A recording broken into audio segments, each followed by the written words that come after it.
प्रभु यीशु के मधुर एवं मीठे नाम से मैं आप सबों को स्वागत करता हूँ। मैं आशा करता हूँ कि आप सब अपने मसीह जीवन में आगे बढ़ते जा रहे हैं और आत्मिक उत्साहित के साथ आगे बढ़ रहे हैं। तो आइए हम कुछ परमेश्वर के वचन से कुछ सीखेंगे। क्या आप अपने जीवन में क्रोध करते हैं? क्या आपका गुस्सा हमेशा आपके मन में आते रहता है? क्या आप गुस्सा किसी के प्रति इतना गुस्सा है जिसको आप माफ़ नहीं कर पा रहे अपने जीवन में? तो आइए जानते हैं कि बाइबल इसके बारे में क्या बताती है। तो जैसा कि आप देख पा रहे हैं, क्रोध शब्द तो बाइबल में जो है 263 बार से भी ज़्यादा आया है, इससे भी ज़्यादा आया है। मैं जस्ट एग्जाम्पल के लिखा हूँ यहाँ पे। पहला नंबर एक ईश्वरीय क्रोध है जो निस्वार्थ है। मरकुस 9:5 में पढ़ेंगे तो यीशु मसीह भी क्रोध किया पर निस्वार्थ क्रोध था। परंतु स्वार्थ मानवीय क्रोध भी है जिसे हमें अपने जीवन से निकालना है। मेरे प्रियो, हमारे जीवन में जो क्रोध है, जो आपके जीवन में जो क्रोध करते हैं, आप उसको निकाल के बाहर फेंकना है, क्योंकि मसीह जीवन में इस क्रोध का कोई काम नहीं है, परमेश्वर का वचन कहता है। तो आइए हम देखते हैं क्रोध के विषय में वास्तविकता क्या है। मेरे प्रियो, नंबर 1, यह मूर्ख के हृदय में रहता है। परमेश्वर का वचन कहता है कि जो व्यक्ति क्रोध करता है, ये क्रोध की बातें जो है मूर्ख के मन में और हृदय में रहता है। सबोपदेशक के पुस्तक 7:9 जब आप पढ़ पाएंगे तो वहाँ पे आप पाएंगे कि क्या लिखा हुआ परमेश्वर का वचन में। कहता है, अपने मन में उतावली से क्रोधित ना हो, क्योंकि क्रोध मूर्ख ही के हृदय में रहता है। हाँ मेरे प्रियो, अगर आप क्रोध करते हैं तो क्रोध के बारे में परमेश्वर का वचन क्या कहता है आप ध्यान से देखिए और सुन सकते हैं। आज परमेश्वर आपसे कह रहा है, अगर आप ज़्यादा क्रोध करते, परमेश्वर कहता है कि तुम मूर्ख हो, क्योंकि यह मूर्ख के हृदय में रहता है। मेरे प्रियो, आप मसीह हैं, आप विश्वासी परिवार हैं, आप पास्टर हैं, सेवक हैं, आपके जीवन में एक क्रोध की बातें नहीं होनी चाहिए, परमेश्वर का वचन कहता है। अगर आपके जीवन में ऐसा है तो आज आपको ज़रूरत है कि आप निकाल कर उससे अपने जीवन से, अपने मन से बाहर फेंकें। कई बार हम किसी को माफ़ी नहीं कर पाते हैं। नंबर 2 में क्या कहता है, यह हमें दंड की योग्य ठहराता है। मत्ती 5:22 में कहता है, परंतु मैं तुमसे यह कहता हूँ कि जो कोई अपने भाई पर क्रोधित करेगा वह कचहरी में दंड की योग्य होगा, और जो कोई अपने भाई को निकम्मा कहेगा वह महासभा में दंड की योग्य होगा, और जो कोई कहे अरे मूर्ख, वह नरक की आग में दंड की योग्य होगा। मेरे प्रिय, यीशु मसीह का एक कथन है और जो अपने वचन में वो कहते हैं, मत्ती सुसमाचार में लिखा गया, कहता है कि परंतु मैं तुमसे कहता हूँ कि जो कोई अपने भाई पर क्रोध करता है, आप अपने जीवन में अपने भाई पर, अपने परिवार पर, अपने बहन पर और अपने घर के कई रिश्तेदारों के ऊपर आप क्रोधित हो जाते हैं, आप जल्दी से क्रोधित हो जाते हैं। परमेश्वर का वचन कहते हैं मूर्ख के हृदय में रहता है क्रोध। अगर आपके जीवन में गुस्सा है, क्योंकि गुस्सा जो है एक शैतान का एक भाग्य है, उसका एक हथियार है जो आज मसीहियत जीवन में हमारे और आपके जीवन में काम करता है। मेरे प्रियो, हमें उसकी बातों से अनजान नहीं होना, उसके सारे चाल को हमें समझने की आवश्यकता है। कहता अपने भाई पर क्रोधित जो करेगा वह कचहरी के दंड योग्य होगा, और जो कोई अपने भाई को निकम्मा कहेगा, कई बार हम कहते हैं मूर्ख तो क्या कर सकता, अपने जीवन में कुछ भी नहीं कर सकता। अपने परिवार को बोलते हैं, इवन आप कई बार अपने बच्चों को बोलते हैं, अरे तू नालायक है, तू जी नहीं सकता, तू कुछ काम के लायक नहीं है। मेरे प्रियो, ये सब मसीह जीवन में आपको शोभा नहीं देती है, क्योंकि ये आपको और हमको दंड की ओर ले चलता है, जो परमेश्वर का वचन कहता है। आगे जो है संक्षिप्त में देखने जा रहे हैं, उसके बाद क्या कहता है, अपने क्रोध के द्वारा पाप न कर। इफिसियों के पत्री जब पढ़ते हैं 4:26 में कहता है, क्रोध तो करो पर पाप मत करो, सूर्य अस्त होने तक तुम्हारा क्रोध ना रहे। मेरे प्रियो, परमेश्वर का वचन कहता है क्रोध तो करो। कभी कभी हम इंसान हैं, हमारा स्वभाव है, हमारे खून में ही वो रिश्ता है, क्रोध करते हैं, कर बैठते हैं जो हमें उचित नहीं हमारे जीवन के लिए, वो भी हम कर बैठते हैं। कई बार झगड़ा कर बैठते हैं, कई लोग को मार देते हैं, कई लोग किसी को बहुत कुछ तरह की बुरी भला कह चुकते हैं। मेरे प्रियो, ऐसा नहीं करना है। कहता है सूर्य अस्त होने तक तुम्हारा क्रोध ना रहे।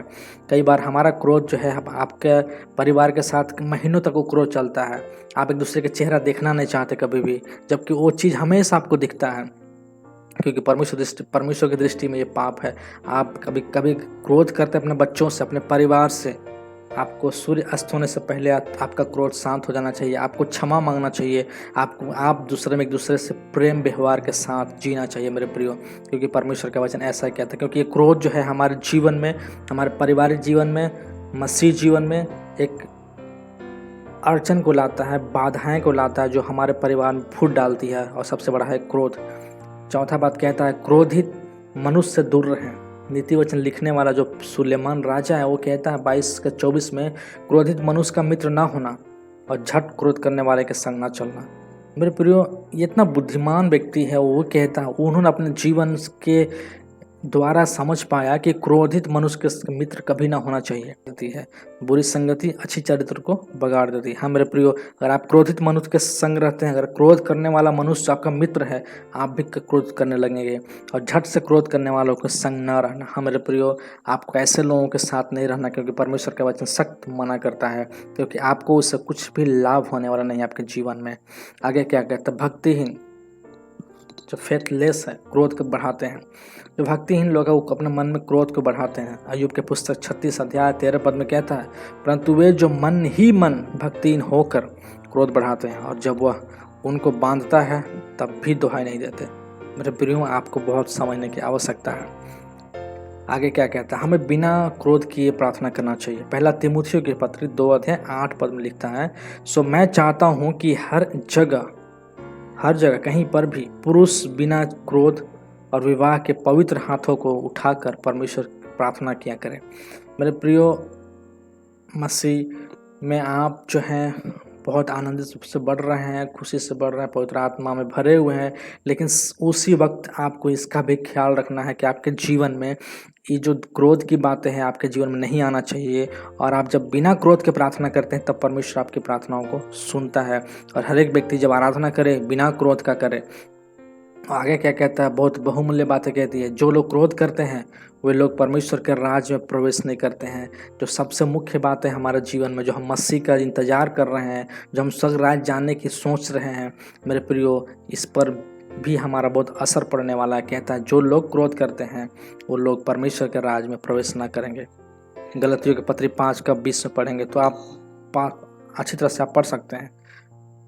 ये क्यों हमें परमेश्वर ऐसा कहता है, क्योंकि जब हम क्रोध करते हैं हम पाप करते हैं, और जब हम क्रोध में पाप कर चुकते हैं तो हम परमेश्वर से दूर हो जाते हैं, क्योंकि हमारा और परमेश्वर का रिश्ता जो है वो टूट जाता है मेरे प्रियो, जिसके कारण हम परमेश्वर के राज में प्रवेश नहीं कर पाएंगे। तो आइए हम अपने जीवन में जो है एक बातों को ध्यान रखें कि हमें क्रोध नहीं करना है। क्रोध पर विजय कैसे पा सकते हैं? आप बोलेंगे भाई मुझे तो क्रोध तो आता है, पर उस पर विजय कैसे प्राप्त करना है? तो आपको पहली बातें जो है ईश्वरीय प्रेम रखें। पहला कुरिन्थियों के पत्र 13:5 में कहता है, वह अनृति नहीं चलता, वह अपनी भलाई नहीं करता, झुलझुलाता नहीं, बुरा नहीं मानता। ये कौन करता है? किसके बारे में कह रहा है? वो प्रेम। जब आप एक दूसरे से प्रेम करेंगे, कई बार आपको मन में गुस्सा आता है, पर आप बहुत ही ज़रूरी है कि आप पवित्र आत्मा के 9 फलों में बढ़ते जाएं। क्या आपके अंदर जब आप चर्च में हाथ उठाकर प्रार्थना करते हैं, क्या उसी समय आत्मिक में भरते हैं आप, या हर दिन आत्मा में भरते हैं? मेरे प्रियो, आपका व्यवहार, आपका चाल चलन मसीह में कैसा है? आपको प्रेम से सब कुछ सहना है। दूसरा बात क्या कहता है, नम्रता से उत्तर दें। नीति वचन 15:1 में कहता है, कोमल उत्तर सुनने से जलजलाहट ठंडी होती है, परंतु कटु वचन से क्रोध धधक उठता है।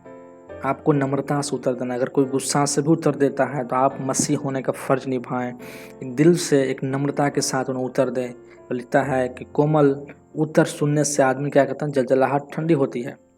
जो चिड़चिड़ापन उसके अंदर जो आता है वो ठंडा पड़ जाता है। और लेकिन आप जब क्रोध के साथ बोलेंगे तो धधक आग की नाय उठ जाएगा, और जिससे आप अपने जीवन में बड़े आशीष को खो जाएंगे, और शैतान को मौका मिलेगा आपके जीवन में और वो आपको बांध लेगा। मेरे प्रियो, आगे क्या करते हैं, इससे छुटकारा पाना अवश्य आपको जो है, अगर आप इफिसियों के पत्र 4:31 में पढ़ेंगे तो कहता है, सब प्रकार की कड़वाहट और प्रकोप और क्रोध और कलह और निंदा सब बैर भाव समय तुमसे दूर किए जाए। मेरे प्रियो, आज हमें बहुत ज़रूरी है मसीह जीवन में कि हमें क्रोध से छुटकारा पाना है। आप जानते हैं, अपने जीवन के बारे में अच्छी तरह से जानते हैं कि आप कितना क्रोध करते हैं। लेकिन आपको जो है छुटकारा पाना अवश्य है, वो तभी होगा जब आप परमेश्वर के चरणों में आएंगे। प्रभु से कहें, प्रभु हम तो इंसान हैं, हमसे क्रोध होता है प्रभु, लेकिन हमें तो प्रेम करने की भावना दे, हमें नम्र बनाइए प्रभु, क्योंकि परमेश्वर का वचन कहता है अगर तुम नम्र बनो तो मैं तुम्हें शिरोमणि बना दूंगा। अगर आप बड़ा होना चाहते हैं, अगर आप अपने जीवन में सफलता पाना चाहते हैं, तो आपको जो है क्रोध को छोड़ना है, और ये तभी संभव है जब आप मसीह के चरणों में आएंगे। प्रभु यीशु के साथ अपना रिश्ता, प्रतिदिन का रिश्ता जो है, जो आप बनाएंगे, तभी आप अपने जीवन से छुटकारा पा सकते हैं मेरे प्रियो। और हमें जो है इस बातों पे बहुत ही ध्यान रखना है, और बहुत ज़रूरी है कि आप इस क्रोध से छुटकारा प्राप्त करें। तो हमने अब बहुत अच्छी तरह से देख पाया है कि ये क्रोध जो है किसके अंदर रहता है, आप बता सकते हैं मूर्खों के अंदर रहता है। अगर आप अपने आप को कंपेयर कीजिए इससे, आपका जीवन कैसा है, कैसा मसीह जीवन आप जी रहे हैं, क्या आपके अंदर बार बार क्रोध आती है? तो ये कहता है, परमेश्वर का बाइबल कहती है ये मूर्ख के हृदय में रहता है, कहता है ये हमारे जीवन में दंड लेके आती है, कहता है क्रोध हमें पाप करवाता है, क्रोध मनुष्य कहता है, पर बाइबल कहती है दूर रहो, कहती है भक्तिहीन क्रोध को बढ़ाते हैं। हम बिना के प्रार्थना करेंगे, क्रोध से होकर प्रार्थना करेंगे, आपको आपके जीवन में प्रार्थना का उत्तर नहीं मिलने वाला। जो लोग क्रोध करते हैं वे परमेश्वर के राज्य में प्रवेश नहीं करेंगे, और इस पर विजय हमें ईश्वरीय प्रेम से विजय पाया जा सकता है, नम्रता से उत्तर दे के पाया जा सकता है, और इस समय छुटकारा पाना मेरे प्रियो। परमेश्वर आपको इस वचन के द्वारा आशीष दे। और अगर आप इस चैनल पर नए हैं, पहली बार सुन रहे हैं, तो आप प्लीज़ आप इस चैनल को सब्सक्राइब कीजिए, और ताकि इस तरह के वीडियो आपको हमेशा मिलता रहेगा। और आप अगर क्रोध